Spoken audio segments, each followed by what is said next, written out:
Okay, guys, just to add a little more explanation to the role of the coefficients in the equations. Like I said, they are coefficients, but they play other roles, such as they are now parameters that affect the outcome of the equations. In this case, let's talk about the effect of those parameters on the graph. See the first one, y is equal to x. The graph is a straight line that passes through the origin. Okay. Now, the next one, and the slope of this graph is 1. On this second equation, the graph tends to be narrower. You can see the graph, y is equal to 2x. See where that graph has moved from here to there by a factor of 2.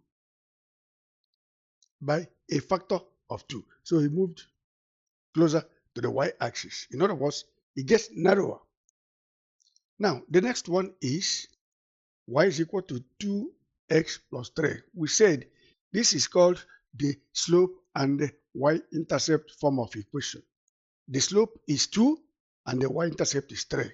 So I just started the graph only from the y-intercept. So y-intercept is 3 and the slope here is same thing, 2. Same thing as this one, the green one. Same slope. Okay? Now, the last one, which is quadratic equation. This is a quadratic equation. When you factor it, the intercepts, x-intercept is 1 and 1.5. Okay? So we make the graph to pass through those points, 1 and 1.5. And this is a graph. So that is the equation. Okay. So you can see how these parameters affect the graph.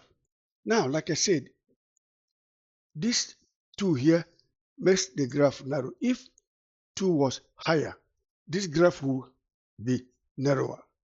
If 2 was negative, this graph will flip over and open downwards. See? If this was negative, this graph will go this way, go in a different direction. If all these things were negative, the graph would have gone different directions. So you can see how the parameters affect the outcome of the graph.